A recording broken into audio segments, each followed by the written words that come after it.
On the morning of the 28th of February, 1994, Captain Robert G. Wright is about to make history. He prepares to engage 8 Bosnian Serb airplanes spotted in a no-fly zone. This would be the first military engagement in the history of NATO. A radar airplane issues a warning.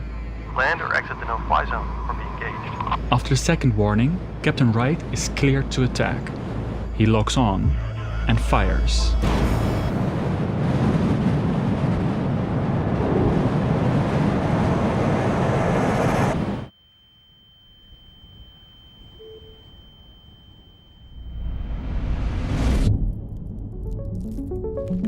NATO is here to stop the war in the former Yugoslavia, a nation once built on brotherhood that was tearing itself apart along ethnic lines.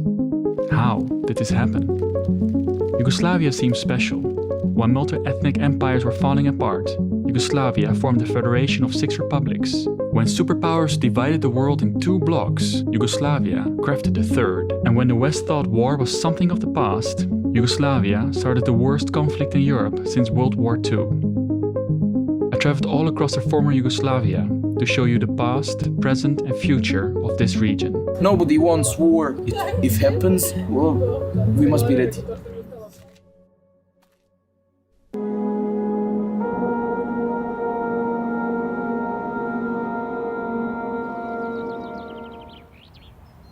I found this book about countries of the world. It's almost 50 years old. It has description and images from all over the world. Yugoslavia is the largest country of the Balkan Peninsula, it says.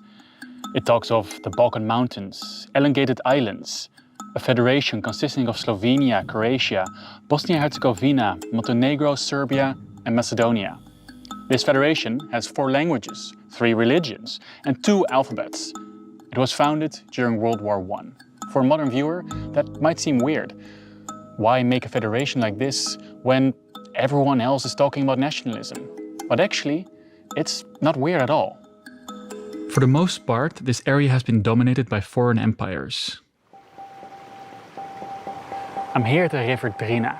When the Roman Empire gets divided in 2, this river is the border. On this side, the Western Roman Empire, on the other side, the Eastern Roman Empire. And this will have huge consequences in the future, because these sides will both develop an own take on Christianity, Eastern Orthodox Christianity and Catholicism. 2 religions fighting over who Jesus loves more. But that's not the only lasting effect of foreign empires. When the Ottoman Empire invaded the Balkans, they brought Islam. Some groups converted. But despite these religious differences, the people in this area start to believe they have more things in common than divide them. They're all Slavs. Many speak these 2 languages that are so related they are mostly called under one name. And they feel oppressed by 2 empires. Serbia is the first to successfully fight for their independence. But it's the independence wish of a Bosnian Serb that will unite the Slavs. It just needed a world war to happen.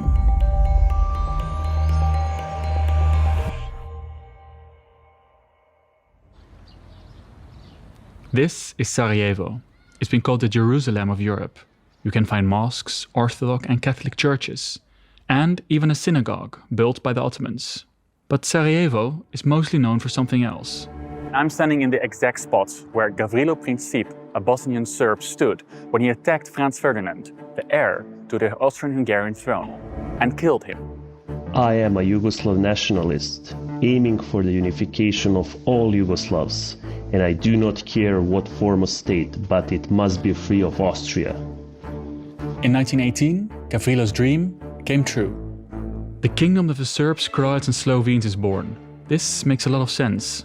The Croats and Slovenes are safe from potential aggression from countries like Italy and Hungary. Serbians are spread over a big area. They can now unite in this country. And the victors of World War I are happy to take the Austrian-Hungarian Empire apart. This kingdom later gets rebranded into the Kingdom of Yugoslavia. But quickly Croats and Serbs clash over how to rule this kingdom. Croats want more federal independence. Serbs want a strong centralized state. Before this can be resolved, Yugoslavia gets invaded by Nazi Germany and its allies. And just as in the rest of the world, what happens next is not pretty.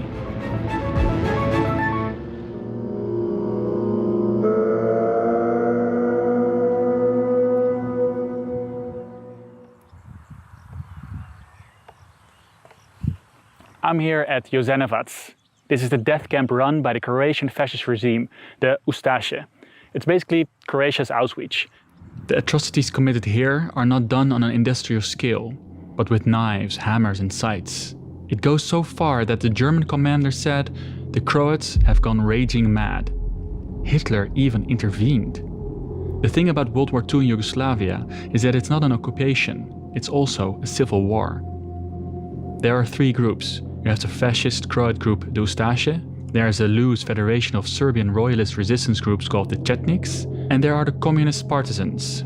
Both the Ustaše and Chetniks are extreme nationalists.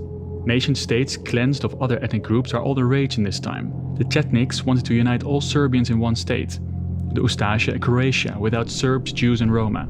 And the partisans want to have an independent socialist state where all ethnicities live together.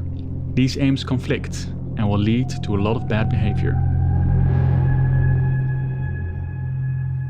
This monument lists 83,145 casualties, with the majority Serbs, Jews and Roma that were murdered. But most weren't killed here. In total, around 340,000 Serbs alone were murdered by the Ustaše. In response, Chetniks kill Croats and Muslims. Partisan forces fight Ustaše, Chetniks and also kill some civilians. Now it's important to point out that the Ustaše never had the support of more than 10% of the politically active population, and that not all Serbs supported the Chetniks. Many Serbs joined the partisans, and these partisans are the largest resistance group in the Second World War. They managed to liberate themselves without much foreign aid. But this new country needs a story to unite people after this civil war. There is one man that will think of such a story.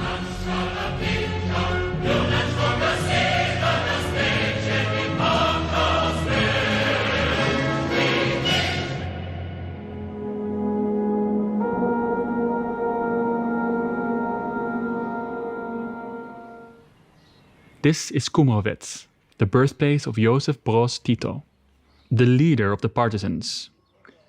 Kumrovec is located on the border between Slovenia and Croatia, and Tito himself was born from a Slovenian mother and a Croatian father, in that way embodying the Yugoslav ideal.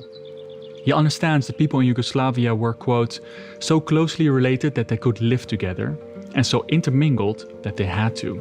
The story he invents is that all people in Yugoslavia fought together against fascism. They live in a socialist brotherhood, and all countries joined the republic out of their own free will. The slogan Bratstvo I Jedinstvo shows that all ethnicities get the same rights. To push this new story for the nation, the Communist Party built these futuristic-looking monuments all over Yugoslavia that commemorate victims of the Second World War.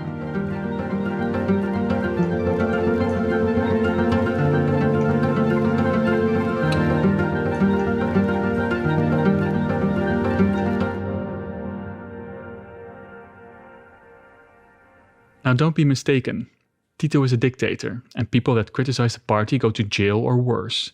Religion is suppressed. But the story actually works. Interethnic relations can generally be described as good. Every year, people have it better. Healthcare and education are free. A consumer society is built. Is this a socialist utopia? Dobrodošli v naši čudoviti Jugoslaviji. Pridružite se nam v najuspešnejši socialistični državi, saj vendar naša dežela ponuja vse.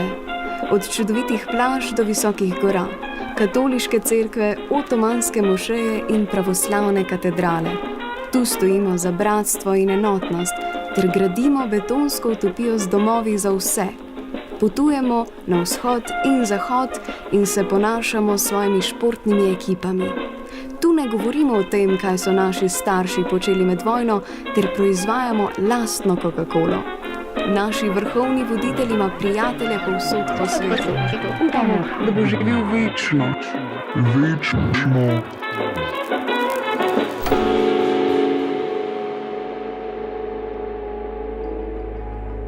Tito did not live forever. His death is often seen as the reason for the collapse of Yugoslavia. That without him, violent ethnic tensions would have to erupt. When war in Yugoslavia did break out in 1991, Western commentators knew the Balkans were a place where hatred and distrust lingered to this day. Popular books like this came out that talk about Bosnian villages that were full of savage hatreds. Hatred that had deep roots in some distant tribal past. Popular YouTube videos also talk about the ethnic tension as the main cause for the war. Constant ethnic and religious division, it seemed that it was only a matter of time before a breakup would be imminent. And although the conflict played out along ethnic lines, the idea that they were the cause of the conflict is a myth that just won't die. Before the 20th century, there had actually never been armed conflict between Serbs and Croats. Northern Serbia and Macedonia were also multi-ethnic, but both were generally peaceful in this period. And when Tito died, the country did not suddenly collapse. Socialist Yugoslavia existed for 11 years after he passed, almost a quarter of its lifetime. What did happen is that ethnic identity was shaped by elites during a time of dramatic changes.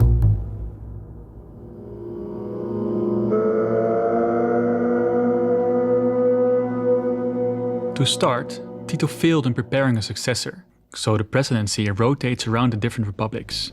This leads to a power vacuum. A previous change in the constitution already gave the individual republics more power, and the richer republics soon feel a lot less solidarity with their poorer neighbors. Look at this graph of economic growth. The world was hit by a bad global crisis in the 70s and the 80s. Many countries are suffering in the early 80s, but then recover. In Yugoslavia, for 10 years, the situation only gets worse. It borrowed money from the IMF, but that demands neoliberal reforms in return. They push the country into a bigger crisis.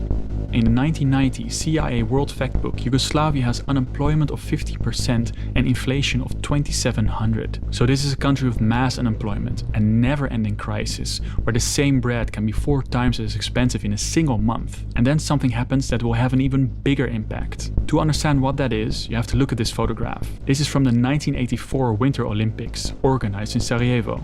The Yugoslav delegation is sandwiched between the USA and the Soviet Union. That was also their position on the world stage. Yugoslavia was one of the founders of an organization of countries that was not part of the Western or the Soviet bloc. That this conference should call upon the powers of the world to disarm. If you want peace, stop preparing for war. A country where leaders from all over the world visited. Yet the relationship with the Soviets was never easy. The fear of a Soviet invasion kept the country together. But when communism starts crumbling, that fear evaporates. The Americans lose interest in supporting an unaligned socialist country, and people demanding change all over Eastern Europe scare Yugoslav communist elites. How will they keep power? They quickly understand if democracy comes, they need to appeal to national sentiments. And in Serbia, one leader grabs his chance.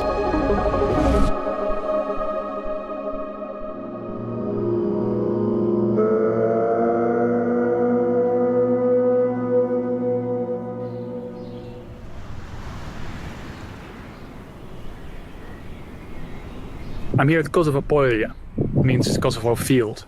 This place is extremely important for Serbian mythology, because in 1389 they fought a battle against the Ottomans, and this battle would lead to the end of the independent Serbian state. And it's also here that Slobodan Milosevic gives a speech in 1989, 600 years after the event.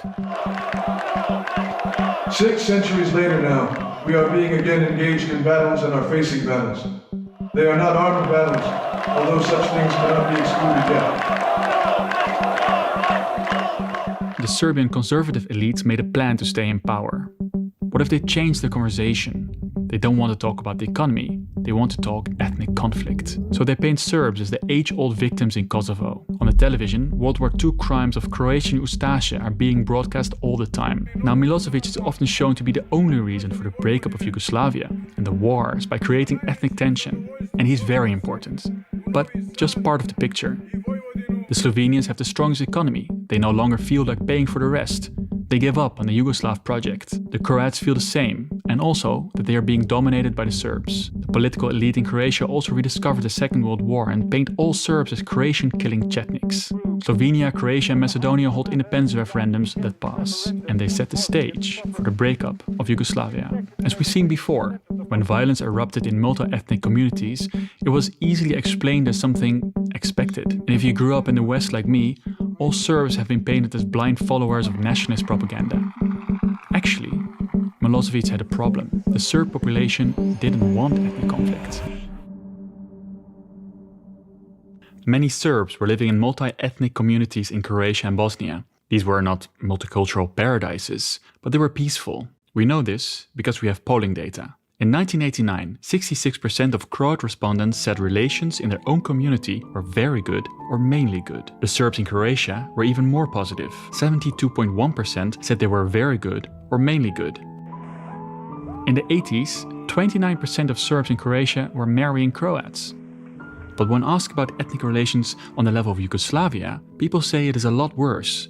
In Bosnia, where basically everyone lives in a multi-ethnic community, when asked about relationships in the Republic of Bosnia, just 24% say good. But when asked about their own community, 90% are happy. So the propaganda helped to give the idea relationships were bad on a national level. But in their daily lives, in the communities, when people meet Croats, Serbs and Bosniaks, people are happy. Ethnic identity is fluid. It depends on the context. People can have overlapping identities. They can feel Croat and Yugoslav. And most people don't wake up thinking about their ethnic identity. They think about their jobs, their family, their daily life. But there are things that can make ethnic lines hard. Fear, economic insecurity, and war. This is not our flag. This is communist flag. Serb elites wanted to make war and the defense of so-called innocent Serbians outside of Serbia the only acceptable story. So they sent in paramilitary forces to force conflict and atrocities exactly in those areas in Croatia where people are living together peacefully. Even then, the language of ethnic hatred doesn't fit. It was the largest opposition rally in Serbia since Yugoslavia's civil wars erupted. When the war starts, Serbs don't all rise up to support their ethnic brothers in Croatia. In Serbia, there were mass protests against Milosevic. 200,000 young Serbians don't want to fight and flee the country. And 50% of all Serbians and 80% of Belgrade residents dodge the military draft. The enemy of Serbian people, of Serbian future, is not in Washington, Moscow, London or Paris, but right here in Belgrade. And shame on us. So, far from ancient hatreds or politicians tapping into existing ethnic tension, this tension had to be created to silence the people that don't want war, to make war the only acceptable political talking point, and to keep a hold on power. When that was successful, horrible things happened in Croatia and then Bosnia.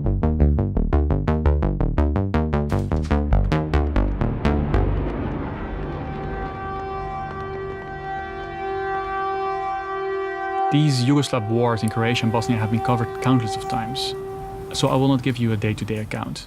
I just want to show you this cemetery in Sarajevo.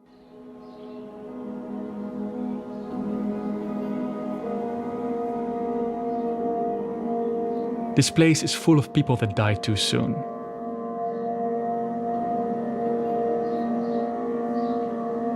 War damage is still visible in the city that had to endure the longest siege in history. In these wars, it's the Bosnian Muslims, the Bosniaks, that suffer the most, mostly from Serbian aggression incited by elites. With the massacre of 8,372 men and boys in Srebrenica as the worst act, a deliberate attempt to erase Bosniaks.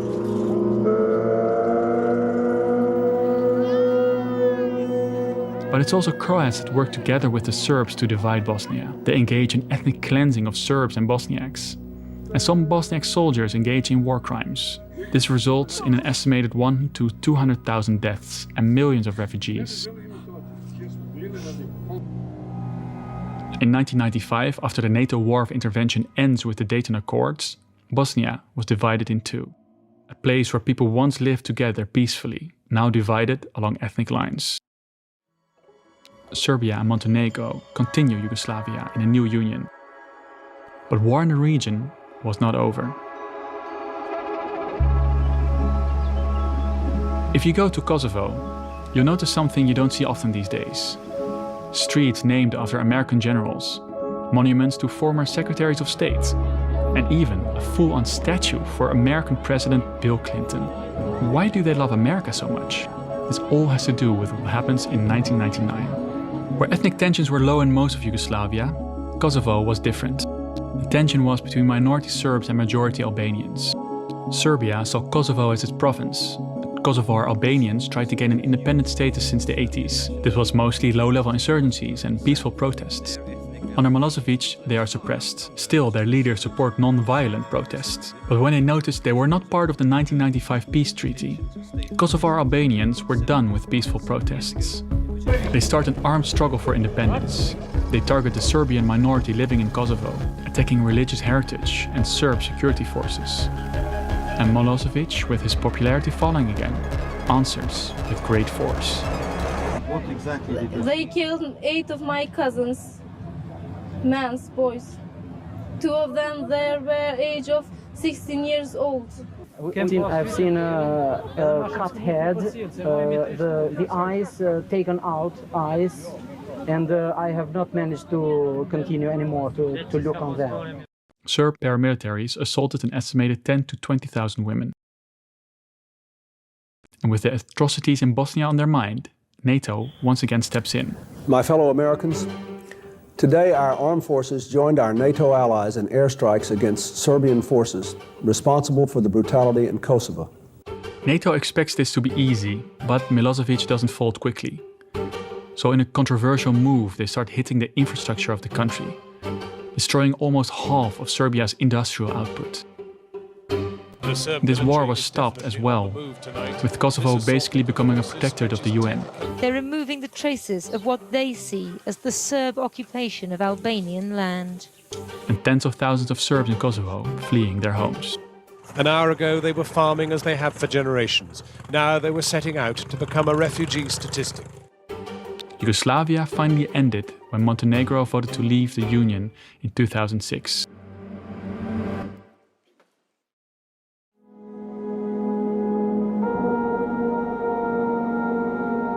If you look back at the 90s, you see communist elites turned nationalists were able to hang onto power by creating ethnic conflict and using that time to plunder the socialist systems. Both in Croatia and in Serbia, the same parties ruled for almost 10 years. In Serbia, individuals become extremely rich. They take over state-owned companies and steal 4 billion of Serb savings. Moderate Serb leaders in Serbia and Kosovo that want change have been assassinated. Uređeno, apsolutno neuređeno. Ovdje vlada mito, korupcija, to traje punih 30 i kusur godina. Vlada nacionalizam, šovinizam, da ne govorim, jednostavno veliki je stepen korupcije. In Croatia, the leading party has made the biggest blunder of all countries transitioning from communism. They used the money to support separatist insurgencies in Bosnia. They even used intelligence agencies to spy on soccer clubs that were playing the president's favorite. Really. With socialist Yugoslavia buried for over 30 years, I wanted to know what the legacy of this country is. How do the present and the future look? I can share statistics. Press freedom and corruption indices put former Yugoslav countries low on the list in Europe. When it comes to the Human Development Index, a measure that compares economic and social developments, Slovenia is far ahead, with the countries that saw war lagging behind. More than statistics, I was interested in the stories of young people in this area. But I ran into a problem.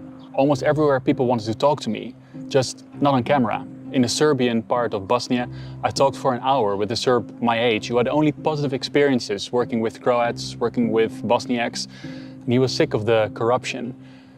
But he couldn't tell me any of that, because saying that would be career suicide. The war is still very much alive, and it reminded me of this saying: the past is never dead, it's not even past. On the road to Sarajevo, I saw that Serbian town names were striked through.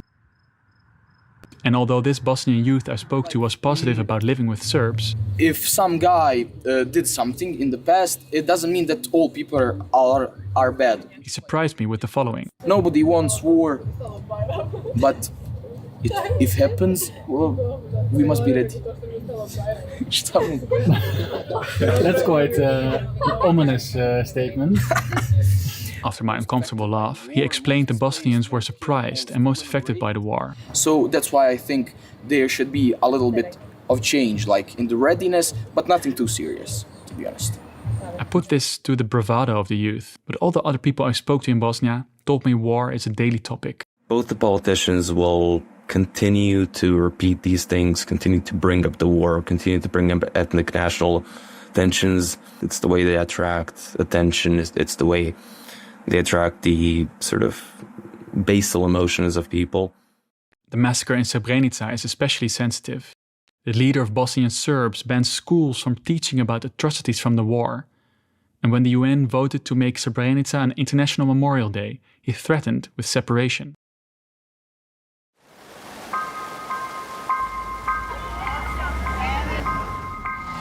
In Belgrade, Serbia, the recent past is visibly present.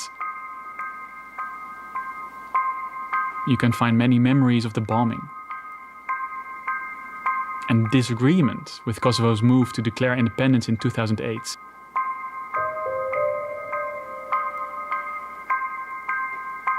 Its independence had not been recognized by Serbia and about half of the countries in the UN. But not all Serbs feel Kosovo should stay with Serbia. Mana remembered the bombings in Belgrade.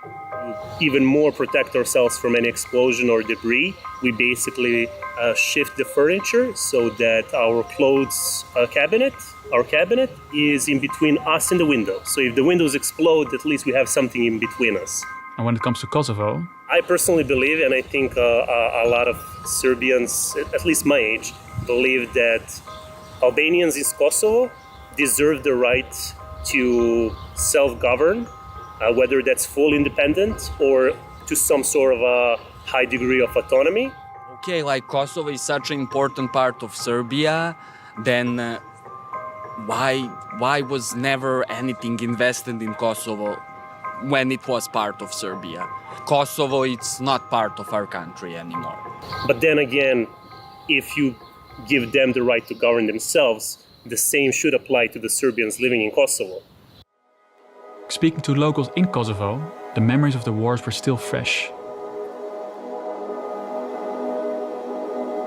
They told me their unresolved situation is a constant point of stress, and they have a big fear for a new Serbian attack. So what about the future for this region? The history and end of Yugoslavia is still a big issue in these countries.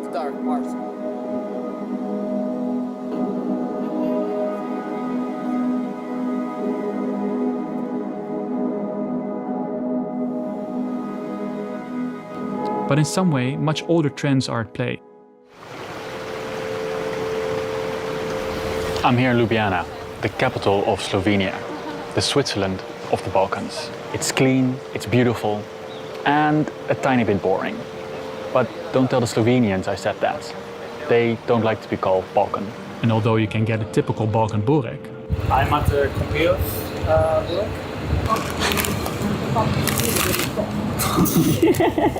if you squint your eyes, you could also be in Austria. The influence of the Austrian-Hungarian Empire is not only the architecture. This map shows you how many people knew to read and write in the Kingdom of Yugoslavia almost 100 years ago. And although socialist Yugoslavia invested a lot in Slovenia's industry, its geography has always put it close to the richer European core. History influences the present, but it doesn't define the future. This region has a long history of ethnic coexistence. The Ottoman Empire was not interested in creating an Ottoman people. They gave ethnic and religious minorities relative freedom. But it's modern politicians that focus not on those long times of peace, but on times of war, using ethnicity to divide people, a trend you can unfortunately see all over Europe. The situation is hard not to make you sad, because the politics are so different from the people. Everywhere I came, I only had extremely positive experiences. The young people I spoke to were open to other cultures. The former Yugoslav states are some of the most beautiful places in Europe. Its people take pride in being the most hospitable. So I would really ask people, visit these countries and talk to the locals, to experience this region for yourself.